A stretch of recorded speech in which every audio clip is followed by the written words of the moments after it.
Twelfth RBSC topic अपने पास चल रहा था परवलय। परवलय के लिए अंदर अपन अभिलंब के बारे में बात कर रहे थे। देखो अभिलंब होता क्या है, अभिलंब जो अपन अभी तक स्पर्श रेखा निकाल रहे थे उसी के लंबवत एक रेखा होती है। जैसे कि मान लो ये परवलय है अपने पास में, ये कोई परवलय है और इस पॉइंट पर अपन कोई स्पर्श रेखा निकाल रहे हैं। ये क्या है, इसकी स्पर्श रेखा। तो इस स्पर्श रेखा के लंबवत जो रेखा होगी ना उसे हम बोलेंगे अभिलंब। उसे हम क्या बोलेंगे, अभिलंब बोलेंगे। और ये हमेशा इसके क्या होगी, लंबवत। यानी कि इसका जो स्पर्श रेखा क्या होती है, एक तरीके से एक रेखा ही तो होती है। तो हम इसको अभिलंब को निकालने का एक सबसे अच्छा तरीका है कि अगर आपको कैसे भी करके परवलय के अभिलंब के बारे में पता है, स्पर्श रेखा के बारे में पता है, मान लो कि आपको पता है कि स्पर्श रेखा, ठीक है, तो स्पर्श रेखा से आपके पास में एक m होएगा, जैसे कि y minus y1 is equal to m x minus x1 से स्पर्श रेखा से। तो इसके पास जो m है ना, तो m1 m2 बराबर -1, ये कंडीशन है दो रेखाओं के लंबवत होने की शर्त से। तो आपके पास m1 यहाँ से आ जाएगी, m2 ये किसकी हो जाएगी, अभिलंब की। किसकी हो जाएगी, ये अभिलंब की। यहाँ से आप m2 क्या कर सकते हो, फाइंड कर सकते हो। यहाँ से आप क्या कर सकते हो, m2 क्या कर सकते हो, फाइंड कर सकते हो। ये एक तरीका है अभिलंब ज्ञात करने का, ठीक है। लेकिन अपन अगर एक प्रैक्टिकली स्टार्टिंग से चले इसको तो कैसे करेंगे वो बताता हूँ मैं आपको, ठीक है। ये वैसे एक तरीका है इसका अभिलंब का अपने पास में, ठीक है। इसमें देखो क्या करेंगे निकालने के लिए, नॉर्मली कि परवलय है अपने पास में, परवलय है y² इजिकल टू 4ax के, y² इजिकल टू 4ax के बिंदु है P x1 y1 पर अभिलंब का समीकरण। देखो भाई, जैसे कि मान लो ये आपके पास में एक परवलय है, इसका ये कोई पॉइंट P है, इसकी अभिलंब की समीकरण चाहिए। इसकी क्या चाहिए, ये हो गया मेरे पास में अभिलंब। मेरे को इस अभिलंब की क्या चाहिए, समीकरण चाहिए। किस पॉइंट पर, P बराबर इस पॉइंट पर, ठीक है। अब आप क्या करो, इसकी एक स्पर्श रेखा निकाल लो। क्या निकाल लो, देखो P पॉइंट दिया हुआ है x1 y1, तो हमें एक तरीके से रेखा की समीकरण चाहिए। क्या चाहिए, एक रेखा की समीकरण जो इस पॉइंट से निकले। किस पॉइंट से निकले, y minus y1 is equal to m x minus x1। अब देखो y1 और x1 इसने मेरे को दे रखे हैं, मुझे क्या फाइंड करना है, सिर्फ और सिर्फ m फाइंड करना है। और वो m फाइंड करने के लिए मैं क्या करूँ, स्पर्श रेखा क्या निकालूं, समीकरण। स्पर्श रेखा का समीकरण निकालने के लिए मैंने आप लोगों को बताया था, इसका डिफरेंशिएशन कर दो आप, तो ये हो जाएगा 2y y डैश। डिफरेंशिएशन किया मैंने 2y y dash, y dash का मतलब होता है dy बाई dx, ठीक है। तो 2y y dash is equal to 4a, यानी कि y dash is equal to 4a upon 2y, यानी कि 2a अपॉन y। और इस y डैश को ही हम बोलते हैं m। लेकिन ये m किसका है, टेंजेंट। टेंजेंट यानी कि स्पर्श रेखा, ये स्पर्श रेखा की m है। तो आप निकालोगे mt mn, n मतलब नॉर्मल, अभिलंब को इंग्लिश में बोलते हैं अपन नॉर्मल, बराबर -1 होता है। यहां से mt कितना दिया हुआ है मेरे को, 2a अपॉन y, mn बराबर -1। यहां से मेरे पास में mn कितना आ जाएगा, -y अपॉन 2a। ये आपके पास mn आ गया। तो अभिलंब की समीकरण क्या हो जाएगी आपके पास में, अभिलंब की समीकरण क्या हो जाएगी आपके पास में, y minus y1 is equal to -y1 upon 2a x minus x1। ये हो जाएगी आपकी अभिलंब की समीकरण। कब, जब आपके पास में कोई पॉइंट दिया हुआ हो और एक क्या दी गई हो, इस पर क्या क्या दिया गया हो आपको, परवलय की समीकरण। ये तो एक टाइप बता दिया मैंने, ये कब निकालनी चाहिए। और बेसिकली आपको बेसिक पता होना जरूरी है इसका, कि इसका बेसिक क्या होता है, कि ये कब निकालना है हमें। ये तो तब निकालना है जब हमें परवलय की समीकरण दी हुई हो और एक पॉइंट दिया हुआ हो। और अगर हमें कुछ भी नहीं दिया हुआ, सिर्फ और सिर्फ स्पर्श रेखा दी हुई है, तो वहां से m फाइंड कर लो और आपका काम हो जाएगा, ठीक है। अगर अपन दूसरे की बात करें, ये तो कब है, जब कोई पॉइंट दिया हुआ हो। अगर अपन दूसरे की बात करें कि मान लो पॉइंट नहीं दिया हुआ, तो परवलय के ऊपर आप जानते हो, परवलय के प्राचलिक समीकरण आप जानते हो भी अच्छे से परवलय के प्राचलिक समीकरण।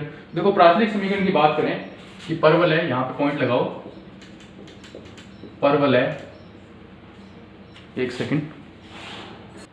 दूसरा आपको दिया हुआ है कि परवलय y² बराबर 4ax के बिंदु P 80² 280 पर अभिलंब का समीकरण। सेम वही बात है, वहां पर पॉइंट था x1 y1, यहां पर मैंने इसके प्राचलिक समीकरण ले लिए। कौन सा समीकरण ले लिए मैंने, इसके प्राचलिक समीकरण ले लिए। तो देखो अभिलंब का समीकरण क्या आया था मेरे पास निकल के, अभिलंब का समीकरण जो मैंने निकल के आया था वो क्या आया था, y minus y1 is equal to -y1 upon 2a x minus x1।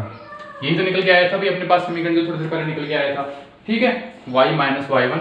अब आप क्या करो, इसको आप x1 बोलो और इसको क्या कर दो y1, तो ये आ जाएगा y minus 2at is equal to minus 2at upon 2a x minus 80 square. Cancel out करोगे इसको तो y माइनस 2at ये हो जाएगा माइनस tx प्लस 80 की क्यूब। तो ये समीकरण हो जाएगा y is equal to minus tx plus 2at plus 80 की क्यूब। ये देखो ये मानक रूप है समीकरण अभिलम्ब का। कब? प्राचलिक रूप में अभिलम्ब का समीकरण है ये कौन सा रूप हो गया मेरे पास में? प्राचलिक रूप। कौन सा रूप हो गया? प्राचलिक रूप हो गया। तो मैंने आपको दो रूप बता दिए, पहले बता दिया मैंने आपको x1 y1 वाला रूप, फिर मैंने आपको बता दिया प्राचलिक रूप। अब अपन m वाले रूप की बात करेंगे कि अगर m के अंदर आ जाए तो हमें कैसे निकालना है, वो देख लो भाई m के लिए कि परवलय का समीकरण जिसकी प्रवणता दी हुई हो हमें m, परवलय की समीकरण जिसकी प्रवणता क्या दी हुई हो मेरे को, क्या है? परवलय y स्क्वायर बराबर 4ax के अभिलम्ब की समीकरण, किसकी समीकरण? अभिलम्ब की समीकरण जिसकी प्रवणता m हो। क्या दी हुई हो हमें? m दी हुई हो। जिसकी प्रवणता क्या दी हुई हो मेरे को? m दी हुई हो। तो देखो अपने पास परवलय की समीकरण थी y minus y one is equal to minus 2a upon minus y1 upon 2a into x minus x1। ये थी अपने पास परवलय की समीकरण। अब अपन बात करें अगर, ठीक है, अपन इसको इस तरीके से देख लेते हैं, स्टार्टिंग से देख लेते हैं इसको कि y स्क्वायर किया तो ये क्या आ गया 2y dy by d x is equal to 4a। इसको मैं बोलता हूँ m, तो ये हो जाएगा 2y m किसका? अभिलम्ब का 4a अपॉन 2y। तो यहाँ से m n बराबर आ जाएगा 4a upon 2y। Cancel out कर दो तो कितना आएगा 2a अपॉन y, ठीक है। यहाँ से mt आ जाएगा मेरे पास में minus y1 upon 2a, minus y1 upon 2a। लेकिन मेरे को m में समीकरण चाहिए तो इसको मैं m मान लूँ तो minus y1 upon 2a, y1 इधर भेज दो तो ये y1 बराबर क्या आ जाएगा माइनस 2am। y1 क्या होता है? y1 एक पॉइंट p तो होता है भी इसके ऊपर, y1 एक पॉइंट p तो होता है x1 y1। तो मेरे पास y1 पॉइंट मिल गया, मैं x1 पॉइंट भी फाइंड कर सकता हूँ, ठीक है। तो y1 को इसके अंदर पुट कर दो, ठीक है। y1 को इसके अंदर पुट करने पर आपको किसकी वैल्यू मिल जाएगी? x1 की क्या मिल जाएगी? वैल्यू मिल जाएगी। पुट करोगे तो क्या आएगा 4am square is equal to 4a x1। 4a से 4a कैंसिल आउट हो गया, 4am स्क्वायर x1 बराबर बन गया 4a।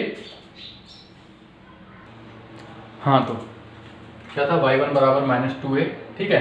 तो अपन ने y1 पुट किया यहाँ पे तो कितना होगा 4, अब a भी तो है 4, a स्क्वायर m स्क्वायर, इससे कैंसिल आउट क्या बचेगा am स्क्वायर बराबर x1। तो आपके पास पॉइंट क्या आ गए? पॉइंट आ गए आपके पास में am स्क्वायर और माइनस 2am। अब ये पॉइंट आ गए, ये आप क्या करो उस परवलय की क्या नाम है अभिलम्ब की समीकरण में आप पॉइंट पुट कर दो, आपकी समीकरण आ जाएगी। तो अभिलम्ब की समीकरण देखो, इसको मैं लिख लेता हूँ एक बार। क्या पॉइंट आ गया अपने पास में? am square minus 2am। तो आप इसको लिख लो, क्या हो जाएगी समीकरण अपने पास में? y माइनस y1, ये minus minus plus 2am is equal to क्या था? m x minus x1। x1 क्या था मेरे पास में? am स्क्वायर, ठीक है। ये हो गया y plus 2am minus mx plus am की क्यूब। ये हो जाएगी y is equal to minus mx minus 2am plus am की क्यूब। ये हो गया मेरे पास में अभिलम्ब का समीकरण। किसका समीकरण हो गया ये? अभिलम्ब का समीकरण। कब? जब मेरे को m दी हुई हो। उसने देखो क्या किया, बहुत ही सिंपल सी बात है। जब उसने p दे रखी थी तो मैंने m फाइंड किया, या कि नहीं किया सबसे पहले वाले काम में। अब इसने m दे रखी थी तो मैंने p का मतलब x1 और y1। अब इसने m दे रखी है तो मैंने p फाइंड किया। फाइंड करने का तरीका क्या है कि आपके पास जो परवलय की समीकरण है ना, आप उसमें dy बाई dx लगा दो तो dy बाई dx m के बराबर है। अगर आपको p से m में जाना है तो आपको x1 और y1 पॉइंट फाइंड होएंगे आराम से। अब वहां से m फाइंड कर लो तो y माइनस y1 m यहाँ से फाइंड हो गया, m पुट किया, x माइनस x1 काम हो जाएगा। और अगर आपको m से p में जाना है तो m आपको दे रखा है, y माइनस y1 की y dy बाई dx निकाला, वहां से आपने y1 और x1 पॉइंट फाइंड किया और पुट कर दिया। तीसरा जो मैंने बताया था वो था at² और 2at वाला, वो प्राचलिक समीकरण थे, वो आपने पुट किए, वो निकल गए। अभिलंब होता क्या है ये आपका जानना बहुत जरूरी है। और अगर आपको स्पर्श रेखा, जो कि मैंने ढंग से बताई हुई है, अगर आपको परवलय की स्पर्श रेखा के बारे में जानकारी है ना, तो कोई घबराने वाली बात नहीं। मान लो परवलय की स्पर्श रेखा है y + 2x + 3 = 0। अब ये परवलय की स्पर्श रेखा है, अभिलंब पूछ ले तो यहां से मेरे को m फाइंड हो जाएगा -2/1, और यहां से मेरे को परवलय की उसकी अभिलंब फाइंड करना है, तो इसको कर लो, इसको आप ऐसे कर लो, m1 m2 = -1, ये हो जाएगा -2, m2 = -1, ये m2 कितना हो जाएगा 1/2। कितनी वैल्यू आ गई इसकी 1/2 वैल्यू आ गई। इस तरीके से इसका क्या आ जाएगा आपके पास में परवलय। तो अभिलंब से आपको घबराना नहीं है। अभिलंब है क्या, सिर्फ और सिर्फ स्पर्श रेखा का एक स्पर्श रेखा की लंबवत रेखा है ये। अब मैं प्रॉपर्टीज की बात करूंगा यहाँ पे, किसकी प्रॉपर्टीज की बात करें अगर अपन, तो पहली प्रॉपर्टी जो इसकी आती है वो आती है कि सरल रेखा y = mx + c, निकाल लेता हूं मैं इसको। तो देखो भाई फटाफट ये परवलय की जो अपन प्रॉपर्टीज कर लेते हैं कि एक सरल रेखा y = mx + c परवलय का अभिलंब है। ये रेखा इसका अभिलंब है, कहने का मतलब है ये परवलय है अपना, और ये रेखा है y = mx + c, इसका अभिलंब है। तो अभिलंब होगी कब, जब इस c की वैल्यू क्या होगी -2am - am³। और ये चीज मैंने आपको दिखाई थी, मैंने इसकी स्पर्श रेखा की समीकरण निकाली थी y = mx - 2am - am³। इसको इससे अगर मैं कंपेयर करूं तो mx की जगह तो mx और c की वैल्यू क्या आएगी -2am - am³। तो यहां से आप ये प्रॉपर्टी बोल सकते हो कि अगर कोई भी रेखा जिसकी प्रवणता m दी हुई हो, तो वो अभिलंब कब होगी, उसकी कंडीशन क्या है, जब c = -2am - am³ हो। ये वैसे ही जैसे स्पर्श रेखा की कंडीशन थी, स्पर्श रेखा क्या थी, a/c = a/m वाली या फिर am² वाली, वो वाली कंडीशन के अकॉर्डिंग ही ये वाली कंडीशन। और अगर आपको ये रटने की जरूरत नहीं है, ये आया कैसे, ये मैंने यहाँ पे बता दिया था, इसको आपको स्पर्श रेखा फाइंड करके बता दिया था। आपको स्पर्श रेखा क्यों, अभिलंब फाइंड करके बता दिया था मैंने आपको।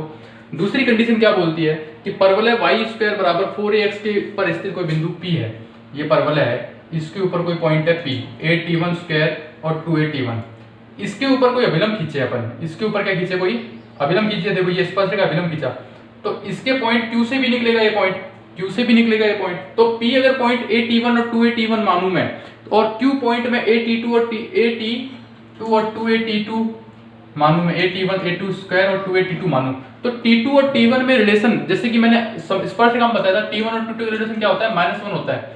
कब, जब स्पर्श रेखा हो। लेकिन अगर जब अभिलंब हो तो t1 और t2 में रिलेशन होगा t2 = -t1 - 2/t1, ये होगा t1 और t2 में रिलेशन। अब इसकी दो थ्योरम और दो पर क्या नाम है प्रॉपर्टीज और है इसकी। पहली प्रॉपर्टी क्या बोलती है कि मान लो, एक और लिख देता हूं मैं आपको प्रॉपर्टी फटाफट इसके अंदर ही।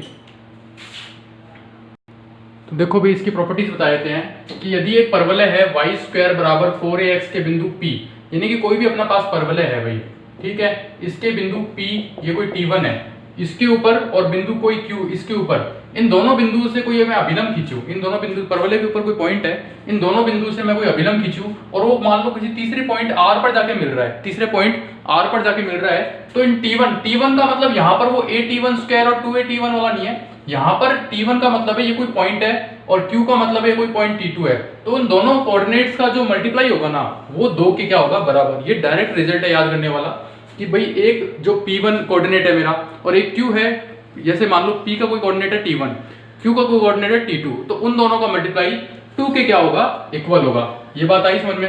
अगर P और Q के ऊपर मैं अभिलंब खींचूं, P और Q पर क्या करूं मैं, अभिलंब खींचूं, तो देखो ये प्रॉपर्टी हो गई अपनी कंप्लीट।